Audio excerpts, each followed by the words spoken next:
Good Friday morning, end of the quarter, end of the month, end of the year for some funds. And believe me, they want to keep the prices up today as much as they can. But the markups are in, and they couldn't take out the new highs as of yet this week. We got short at the close yesterday. We had been offering 44 all day on the SPOs. We covered them here pre-market before the inflation numbers.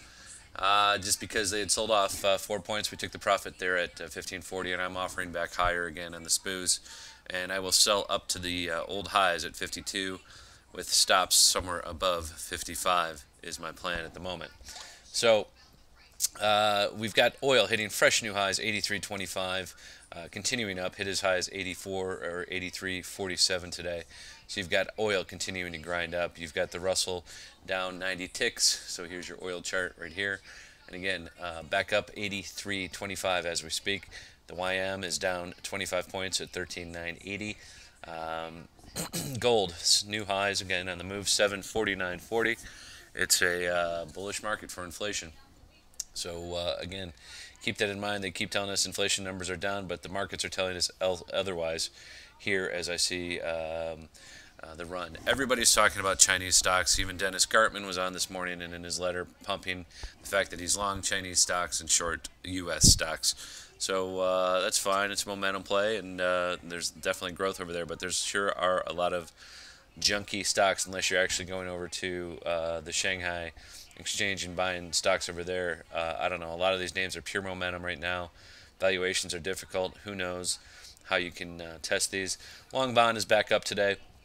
111.23, 30 seconds. Here it is. Up another third of a percent. I'm looking to get short the long bond again. I've been waiting for this bounce. Let's take a look at the 60-minute chart here. And you can see it's kind of breaking out the breakdown area of 111.14, 30 seconds. So I've been kind of waiting for this 112.5 area. So that's where I will look for to retest. But the fib numbers for me are kind of giving me an area that I would say is probably, I'll show you here real quick.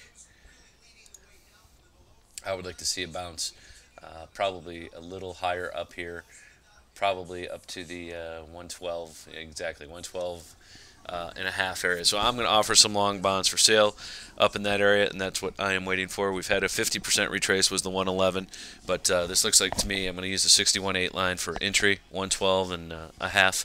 I would be looking for a sell on the long bond finally as interest rates have tipped back over there.